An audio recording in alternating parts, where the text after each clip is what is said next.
श्रुतिस्मृतिनदीपूर्णं शास्त्रकल्लोलसङ्कुलं विष्णुभक्त्युदकं शुद्धं तं वन्दे विघ्नोर्णवं तं वन्दे विघ्नोर्णवम्। लक्ष्मी क्षीरसमुद्रराजतनया श्रीरङ्गधामेश्वरी दासीभूत समस्तदेववनिता लोकैकदीपाङ्कुरा मन्मन्दकटाक्षलब्ध विभवद्ब्रह्मेन्द्र गङ्गाधरा त्वां त्रैलोक्यकुटुम्बिनी सरसिजां वन्दे मुकुन्दप्रियां। ప్రియ భగవద్బంధువులారా, ఈవేళ మనం పెరికగూడెం గ్రామంలో వేంచేసి ఉన్న శ్రీ రామాలయంలో దేవీ తల్లి ఆస్థాన మండపంలో శరన్నవరాత్రి ఉత్సవాలలో భాగంగా మహర్నవమి మహిషాసుర మర్దిని అలంకారంలో అమ్మవారిని దర్శించుకుంటూ ఉన్నాం. మనకి మహిషాసుర మర్దిని గురించి, దుర్గములనే రాక్షసుడిని వధించింది కాబట్టి దుర్గ అయింది అని, మన ఆకలి తీర్చింది, మన దాహార్తిని తీర్చింది కాబట్టి ఆవిడ శతాక్షి అయ్యిందని, అలానే ఆకలి బాధను బాపి శాకాంబరిగా రకరకాల కూరగాయలు ఇచ్చి అందరి ఆకలిని తీర్చింది కాబట్టి శాకాంబరి అయ్యిందని మన స్వర్ణరేఖ గారు ఇంతకు ముందే ప్రవచనంలో మాట్లాడారు. మనం ఇవన్నీ ఇలా చేయగలుగుతున్నాం, చెప్పగలుగుతున్నాం అంటే ఏంటి? ఏదో 4 ముక్కలు వచ్చాయి కాదు, అంటే చదువు వచ్చింది కాదు. చదువు అంటే పుస్తకాల్లో చదువుకునే చదువు మాత్రమే కాదు, నైపుణ్యం, విద్య. ఎవరికైనా ఏదైనా నైపుణ్యం ఉంటేనే ఏదైనా సాధించగలరు. అది ఏదైనా కావచ్చు. ఒక యూట్యూబ్ ఛానల్ మనం క్రియేట్ చేసాం. ఆ ఛానల్లో మనకి చాలా వ్యూస్ కావాలి, సబ్స్క్రైబర్స్ కావాలి అనుకుంటే మన ఛానల్లో మ్యాటర్ ఉంటే, మనకి గల నైపుణ్యం ఉంటే అందరూ కూడా దాన్ని వీక్షిస్తారు. అలానే మనకి మైక్ సెట్ ఇంత బాగా పనిచేయడానికి అక్కడ ఒకరు దాని గురించి వర్క్ చేస్తూ ఉన్నారు కాబట్టి ఆయనకు ఆ నైపుణ్యం ఉంది.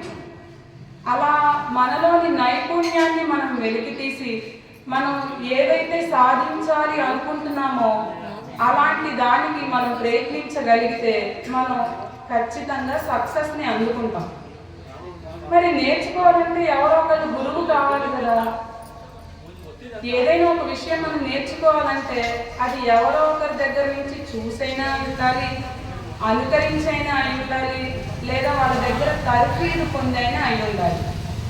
మరి ఇలా చదువు కానీ ఏదైనా విద్య కానీ నేర్చుకోవాలంటే మనకి ఎవరు అవసరం? ముందు గురువు అవసరం.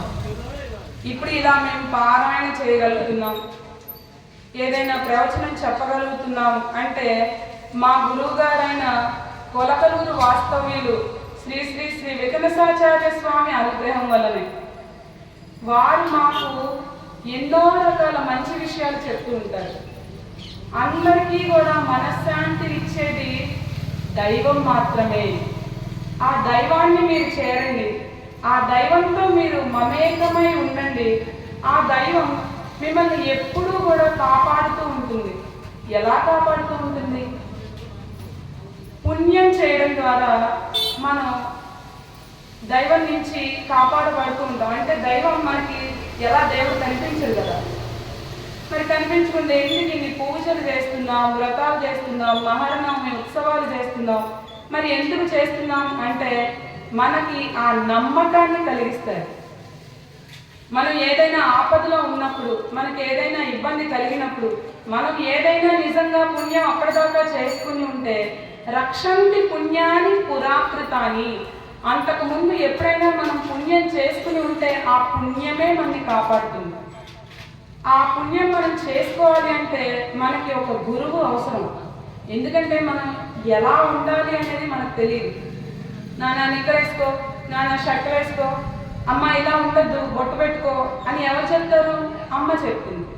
అంటే ఆవిడ చెప్పింది అంటే తల్లి మొదటి దైవం అయింది, అలానే గురువు కూడా అయింది. ఆవిడ మనకి మాట్లాడటం వస్తుంది అంటే మనకి ఎవరో ఒకరు గురువులు ఉండాలి. ఎవరో గురువు? అమ్మ. మనమందరం అమ్మలమే కదా, మన పిల్లలకి నేర్పిస్తాం కదా. అను తాను అక్కాను కక్క అక్క మామ అని తెలుస్తాం కదా. అలా మనం గురువులయ్యి మన పిల్లలకి మాటలు ఎలా నేర్పిస్తామో ఆ గురువులే మనకి మంచి మార్గాన్ని ఎప్పుడు చెప్తూ ఉంటారన్నమాట. అలా ఒక గురువు మనకి ఏమిస్తారు? ఏదైనా ఇస్తారు. ఎవరా గురువులు? అన్ని ఇహలోకానికి సంబంధించినవి చెప్పేవారు గురువులా? గురువులే, వారు గురువులే. కానీ మనకి మనశ్శాంతిని దేవుడి వైపు నడిపించేవారు. అంటే ఇలా చేయండి, మీరు పారాయణ చేయండి, మీరు ప్రవచనం చెప్పండి, మీరు ఈ పూజ చేయండి, మీరు ఈ కుంకుమార్చన చేయండి అని మనకి ఆచార్యులు చెప్తున్నారు కదా. వారే గురువులు. వారే మనని మనశ్శాంతి వైపు నడిపిస్తారు. ఎందుకు మనం ఇంతమంది ఇక్కడ కూర్చుని వింటున్నాము అంటే భగవత్ కథలు వినడం ద్వారా మనకి మనశ్శాంతి లభిస్తుంది. ఎందుకు ఈ మనశ్శాంతి ఏంటి? అందరూ కూడా ఇదే చెప్తున్నారు. మనశ్శాంతి అంటే ఏంటి అంటే చాలా రకాల ఇబ్బందులతో మన దైనందిన జీవితం గడుస్తూ ఉంటుంది. నెల చివరికి వచ్చేసరికి కరెంటు బిల్లు, గ్యాస్ బిల్లు, లేదా ఈఎంఐ, లేదంటే ఇంకోటి ఏదోటి, ఇవన్నీ మనం కట్టుకోవాల్సి వస్తుంది కదా. ఇప్పుడు ఏంటి నా పరిస్థితి? ఇప్పుడు మనకి డబ్బులు లేవు కదా, ఈ నెలకి కొంచెం డబ్బులు తక్కువయ్యాయి కదా అని చెప్పి మనం టెన్షన్ పడిపోతూ ఉంటారు జనాలు. అటువంటి టెన్షన్ నుంచి బాపడానికి అది ఏదో ఒక విధంగా ఆ భగవంతుడే మనకి దారి చూపిస్తాడు. అలా దారి చూపించేది ఎవరి ద్వారా చూపిస్తాడు అంటే ఒక గురువు ద్వారా చూపిస్తాడు. ఆ గురువు మనకి ఏం చెప్తాడు అంటే ఆయన వచ్చి బిల్లు కడతారండి కాదు, దానికి ఏదో ఒక ప్రత్యామ్నాయం మనకి లభించేలా చేస్తారు. లేదంటే ఇక్కడి దాకా వచ్చి మేము పారాయణ ప్రవచనం చెప్తున్నాము అంటే అందులో మాకు ఏదో ఉండబట్టే కదా. ఏంటా ఉంది అంటే మనశ్శాంతి, మనస్సుకి శాంతి. ఏదైనా ఒకటి, మా గురువుగారు ఉన్నారు, మా దైవం మాకు ఉంది, ఆయనే మమ్మల్ని జాగ్రత్తగా చూసుకుంటారు, ఆయన మంగళాశాసనాలు ఎప్పుడు మాకు ఉంటాయి అనే ఒక నమ్మకం మాకు కలుగుతుంది. అందువల్లే మేము ఎక్కడికైనా వస్తాం, ప్రవచనాలు చెప్తాం, పారాయణ చేస్తాం. అలా చేయడం వల్ల ఏంటి ఉపయోగం అంటే మామూలుగా మనం కూర్చుని చదువుకునే విద్యలన్నీ కూడా ఇప్పుడు మనకి డబ్బులు సంపాదించవచ్చేమో, కానీ మనకి ఎప్పుడు ఆపద సమయంలో కాపాడగలిగేది మన పుణ్యం అనుకున్నాం కదా. ఆ పుణ్యము ఇప్పుడు మీ అందరికీ కూడా లభిస్తుంది. ఎలా? శ్రవణం ద్వారా. నేను చెప్తూ ఉన్నాను, మీరందరూ వింటూ ఉన్నారు. భగవత్ కథలు పాడినా, విన్నా, చదివినా, కీర్తించినా, ఏం చేసినా, మీరు ఏదైనా పని చేసుకుంటూ ఉన్నా సరే ఈ మైక్ ద్వారా, ఈ మైక్ ఎంత దూరం వెళ్తుందో అంత దూరంలో ఎవరైనా పనులు చేస్తూ వింటున్నా సరే భగవత్ కథ మీరు వింటూ ఉన్నారు కాబట్టి ఆ పుణ్యం మీకు ఎప్పటికైనా పనికొస్తుంది. ఎలా ఈ పుణ్యం మనం ఎలా రక్షిస్తుంది అనుకుంటే, మనం వెళ్తూ ఉన్నాం, రోడ్డు మీద వెళ్తూ ఉన్నాం, అనుకోకుండా దునపోతో గేదో అలా వచ్చింది, కానీ అది తప్పుకొని మనం ప్రేమిస్తున్నా అది మన మీదకే వస్తుందనే భయం మనలో ఉంది. తత్రపాటుతో ఉన్నాం, పక్కన ఎవరో ఒకళ్ళు వచ్చామా పక్కన, లేదంటే తోలడం ఏదో చేశారు. ఎందుకు చేశారు? యాక్సిడెంటల్గా ఏదైనా మనకి జరుగుతున్నప్పుడు అయ్య బాబోయ్ త్రుటిలో తప్పిపోయింది, లేదేనా ఇవాళ నా పరిస్థితి ఉండేది, ఖచ్చితంగా కైలాసానికే అనుకుంటాం మనం. అక్కడ మనని ఎవరు కాపాడారు అంటే మన పుణ్యం. మన పుణ్యమే ఇవాళ మా అమ్మ పుణ్యమో మా అమ్మ చేసిన పుణ్యమో ఏదో కానీ నేను ఇవాళ దీని నుంచి బయటపడ్డాను అనుకుంటాం. అదంతా మనం భగవంతుడికి పూజ చేయడం ద్వారా, గుడికి రావడం ద్వారా, లేదంటే మనం భగవత్ కథలు వినడం ద్వారా, కీర్తించడం ద్వారా చేసుకున్న అంతకు ముందున్న పుణ్యం మనని ఇప్పుడు కాపాడుతోంది. అలా కాపాడుతోంది అంటే మనకి ఆ పుణ్యం చేయడానికి ఇచ్చిన వారు గురువులు. ఆ గురువులు మనని మంచి మార్గం వైపు నడిపిస్తారు అని విన్నాం. దానివల్ల మనకి లాభం ఏంటి? ఇక్కడికి వచ్చి ప్రవచనం విన్నాం, పారాయణం విన్నాం. దానివల్ల మనకి లాభం ఏంటి? ఎప్పుడో ఉన్న పుణ్యం మనకు తెలియదు కదా, తర్వాత ప్రసాదం పెడతారండి, అదే లాభం. అంతేనా? మనశ్శాంతి చాలా ఉత్తమమైంది. ఇప్పటిదాకా ఎన్నో బాధలు ఉండవచ్చు, కానీ ఈ ప్రవచనం విన్న తర్వాత లేదా ఈ పారాయణ విన్న తర్వాత ఆ 10 నిమిషాలు మనం దాన్ని మర్చిపోతాం. ఎప్పుడైతే ఏదైనా ఒక విషయాన్ని మనం పదే పదే పదే ఆలోచిస్తూ ఉన్నామంటే అది ఎక్కడికి దారి తీస్తుంది అంటే మనని అమ్మో ఇది తట్టుకోలేకపోతున్నాం, మనం ఏదో ఒకటి చేసేసుకుందాం అనే దానికి దారి తీస్తుంది. అలా కాకుండా నేనున్నాను, నేను నిన్ను రక్షిస్తాను అని ఈ దుర్గమాసురుణ్ణి సంహరించి నేను దుర్గనయ్యాను అని చెప్పి అమ్మ ప్రవచనం ఇందాక స్వరరేఖగా చెప్పినట్లు ఆ అమ్మవారు మనకు ఉన్నారు. అమ్మ నీకు దండం, తల్లి నిన్ను మొక్కుతున్నాను, నాకు ఈతి బాధలు ఉన్నాయి, నువ్వే నన్ను కాపాడాలి అని మనం శరణాగతి స్థితికి వెళ్తాం కదా. ఆ శరణాగతి స్థితి నుంచి మనకి పుణ్యం వస్తుంది, అదే మనకి ఆపద సమయం నుంచి మళ్ళీ కాపాడుతుంది. అది లాభం. అది ప్రసాదంతో పాటు ప్లస్ మనశ్శాంతి ప్లస్ పుణ్యము. ఇవన్నీ మనకి ఎవరిస్తున్నారు అంటే గురువుల ద్వారా భగవంతుడు ఇస్తున్నారు. అలాంటి గురువులు ఎంతమంది ఉన్నారు? చాలా మంది ఉన్నారు. ఇప్పుడు మా గురువు గారు ఉన్నారు.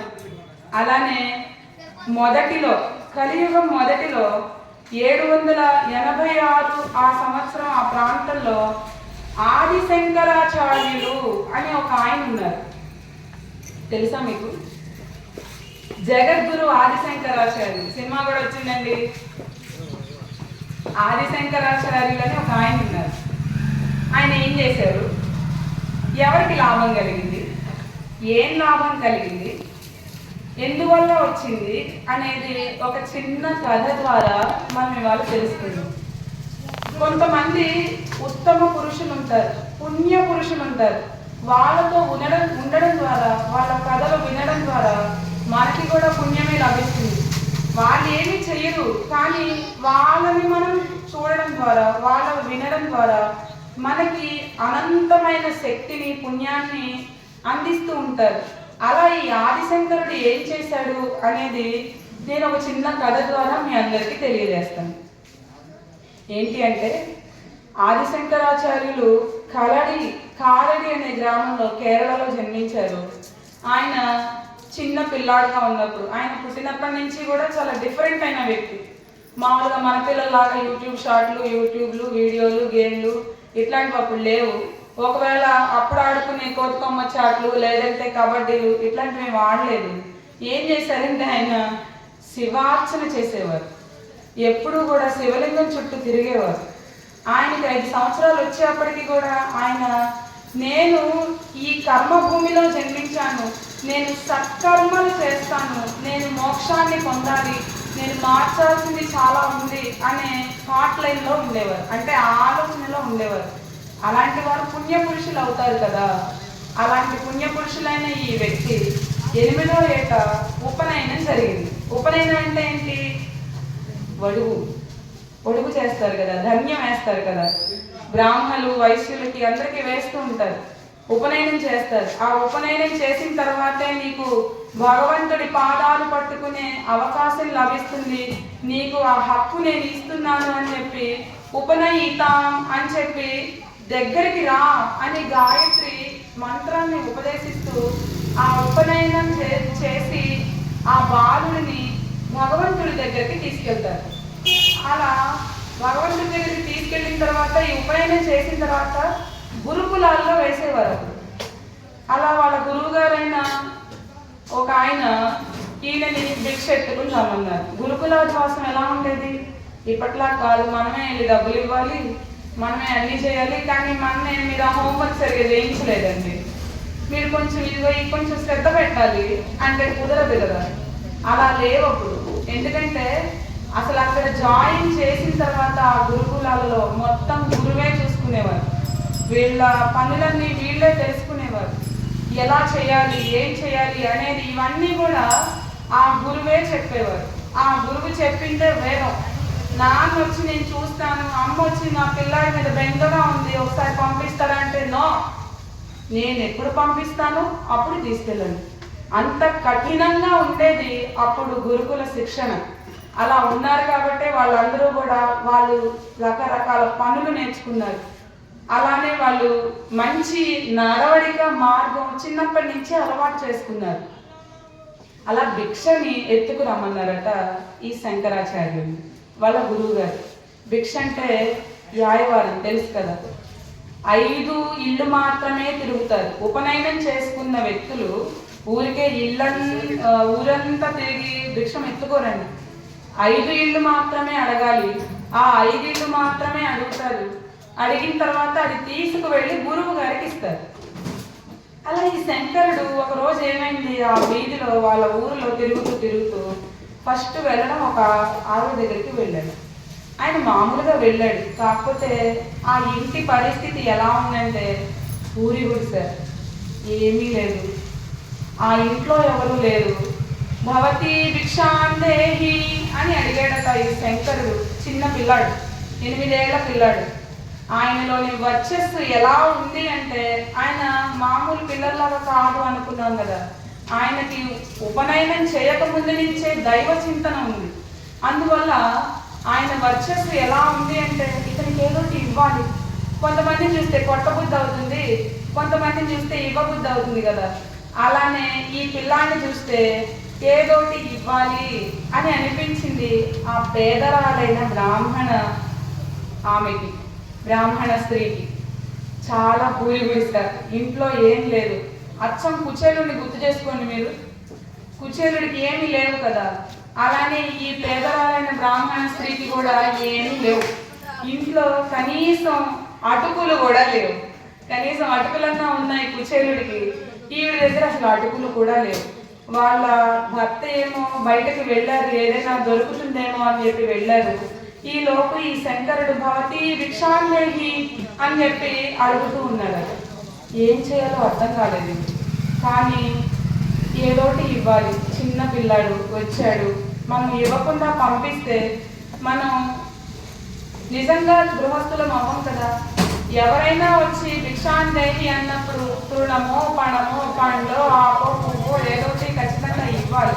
అలా ఇవ్వడం ద్వారా మనకి చాలా పుణ్యం వస్తుంది.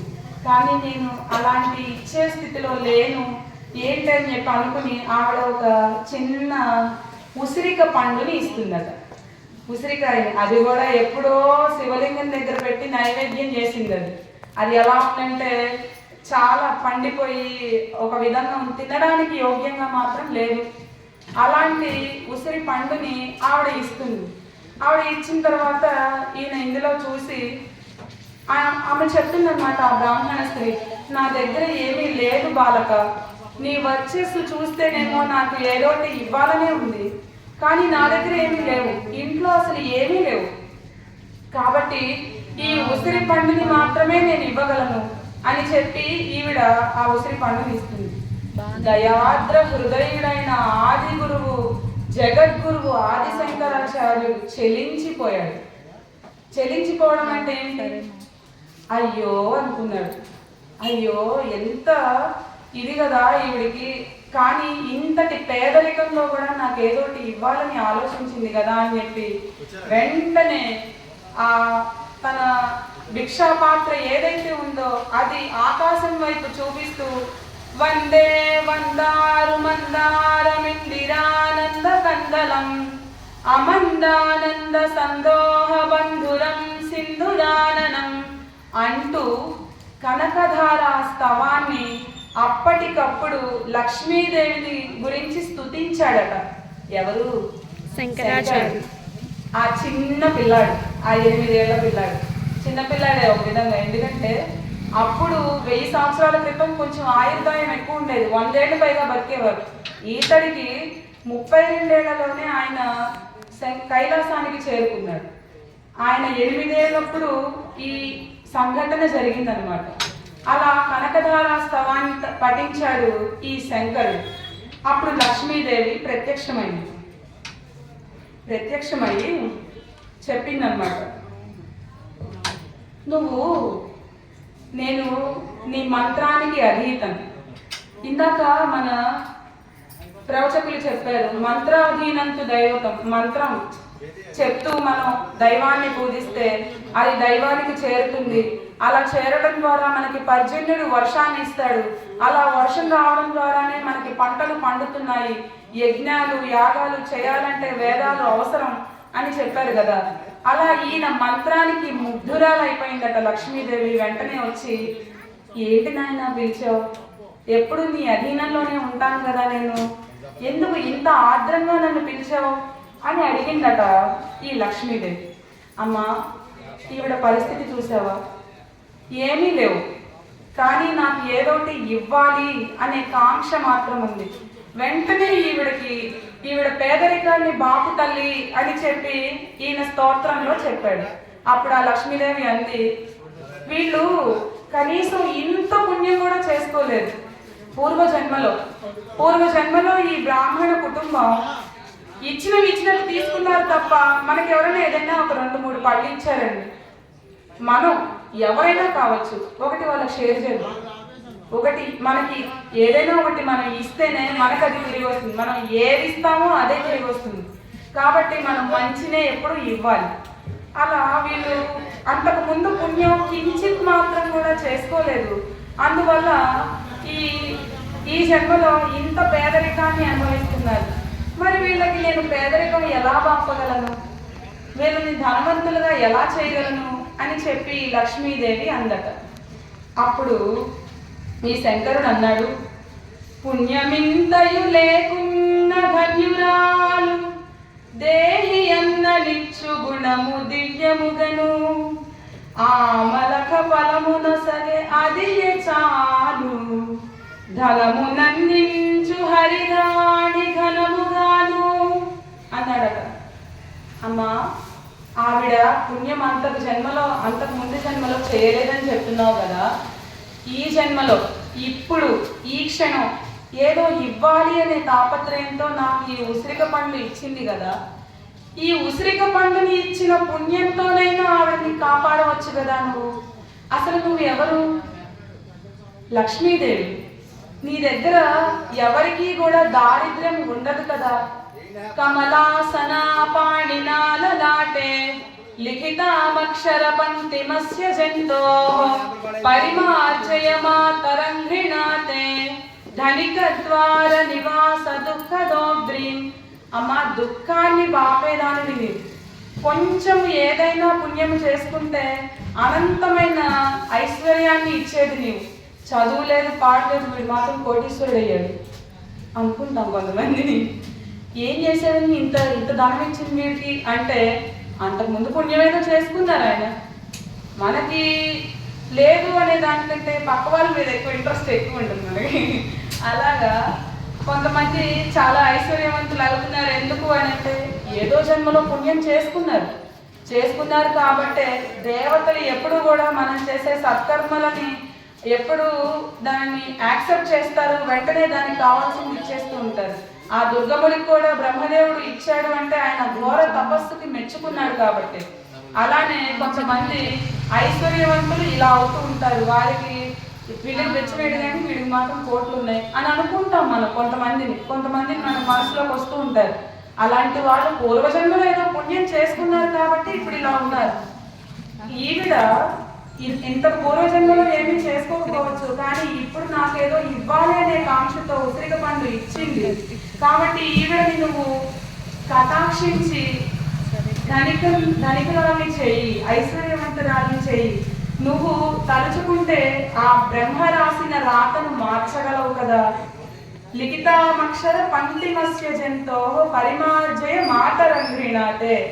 నీ కాలి దుమ్ముతో నుదిటి రాతను చెరిపి నువ్వు ఐశ్వర్యవంతులను చేయగలిగే సత్తా నీకుంది. నువ్వు అంతటి మహాలక్ష్మివి. అలాంటి నువ్వు ఈవిడ మీద అలా దయ చూపించు తల్లి. ఇప్పుడు నాకు ఉసిరిక పొలం ఇచ్చింది కదమ్మా అని చెప్పి అన్నాడట ఈ శంకరుడు. వెంటనే సంతుష్టంగా అయింది ఈ లక్ష్మీదేవి.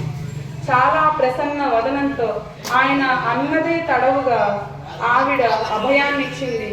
ఆ రోజు ఆ పేదరాలి బ్రాహ్మణ ఇంటిలో ఆ పూరి గుడిసె చుట్టూ ప్రాంగణమంతా బంగారు ఉసిరికాయలతో వర్షం కురిపించి ఆ ఇల్లంతా నిండిపోయేలాగా బంగారు ఉసిరికాయలను ఆవిడ వర్షధారలాగా చేసింది. ఇదంతా చూసిన ఆ పేదరాలు బయటికి వచ్చి, నాయన నువ్వు మహానుభావుడు, నువ్వు సామాన్యుడు అయితే మాత్రం కాదు, నీవు అంటే ఈమె దరిద్రాన్ని బాపింది లక్ష్మీదేవి ఎవరి ద్వారా? శంకరుడి ద్వారా. ఈ శంకరుడు ఏం చేశాడు? వచ్చాడు, బిచ్చం ఎత్తుకున్నాడు, అడిగాడు, భిక్ష అడిగాడు. ఆవిడ జస్ట్ ఒక చిన్న ఉసిరికాయ ఇచ్చింది. ఆ ఉసిరికాయ ఏదో ఇవ్వాలి అనే ఉద్దేశంతో ఇచ్చింది. ఈవిడని మనం రక్షించాలి, కటాక్షించాలి అనుకున్నది ఎవరు అంటే ఆ శంకరుడు జగద్గురువు. కాబట్టి గురువులని మనం ఎప్పుడు దర్శించుకున్నా, ఎప్పుడు సేవించుకున్నా మనకి తెలియకుండా మన కష్టాలని బాపేది మన గురువులే.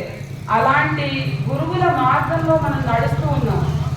ఇక్కడికి మమ్మల్ని ఆహ్వానించింది ఈ అమ్మవారి దేవీ తల్లి ఉత్సవాల్లో భాగంగా ఇంతటి శోభాయమానంగా ఉన్న మండపంలో మాకు కూడా కొంత అవకాశం ఇచ్చినందుకు ఆ దేవి తల్లి అమ్మవారికి ధన్యవాదాలు, నమస్కారాలు తెలియజేసుకుంటున్నాం. అలానే మీరు ఇందరూ చాలా కాన్సన్ట్రేటెడ్తో, అలా లేదంటే చాలా ఉత్సాహంతో ఇంతసేపు కూర్చుని మా ప్రవచనాలు లేదంటే పారాయణ విన్నందుకు మీ అందరికీ కూడా గురువు గారి మంగళాశాసనాలు ఎప్పుడు ఉండాలని కోరుకుంటున్నాం.